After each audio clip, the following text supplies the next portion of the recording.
One hip hop.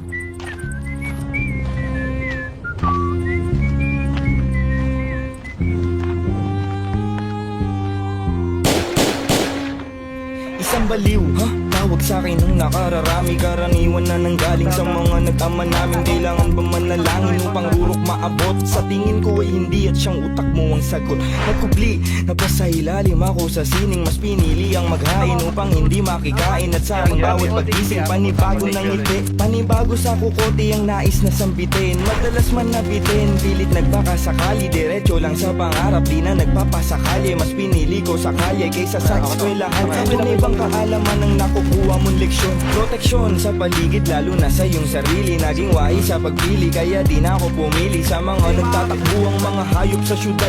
Di ako natutuwa pag sila napapanood. Sobrang daming bagay pa ang mas dapat natutunan. Kaso nilulunod nila tayo sa kahibangan. Peke na kaalaman, peke kahihinatnan. Kaya ang mga laman ay kumakain ng laman.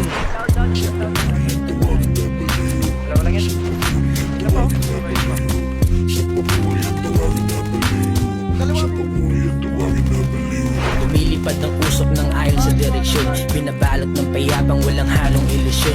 Baliw akong tawagin ng mga nakakulong sa kultura ng ninunong isinalin sa bulong. Di na kailangan ng gasera para lang aking makita ang bansa kong binubulag ng mga peking balita. Ilang libong taon na rin tayong napaniwala na dapat ay maging sunod-sunuran sa banyaga. Isinilang na may utak, bilang lang ang gumagamit. Tila ba'y nilamon ng balansyang nangaakit. Minsan lang sa madalas na matalo mga galit ng pag-ibig. Ito ang tunay na ating balakid. Demonyo ang madalas na nagbabait-baitan, kaya madalas na sila pakaibigan. Subukan mong pasukin ng malamang katayuan ng isang nilalang na puno ng katanungan. Damo na ang definisyon ng kapayapaan. Pera na ang ibig sabihin ng kayamanan.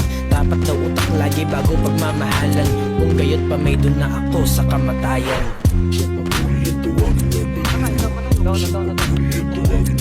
One hip hop. Patay bukas ang ilaw sa aking kisame. Pikit ako sa araw, nakadilat sa gabi.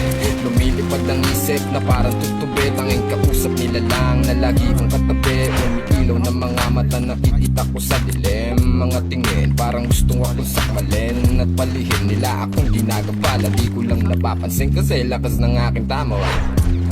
At aking lang napatunayan, tao'y ginawa ang nagagawa ng kasalanan. Di ka masasalbahan ng pinaniniwalaan. Kung sarili mo mismo ginawa mong kasangkapan. Guni-guning kapayapaan, kahit anong dasal sumisingaw ang kasalanan. Ako ay hinatulan ng aking magulang. Kung ano ako ngayon, tagal na nilang nahulaan. 19-6 nakatato sa aking noo, pero di yun makikita ng normal na mata mo. Kung ika'y mangmamataan, di alam ang totoo. Mahal pa rin kita, pero putangina mo.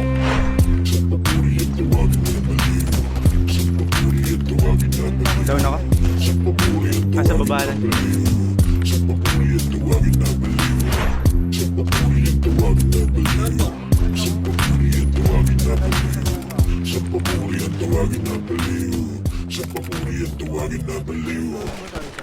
Patay, down 7. Putang ina nyo. Bobo.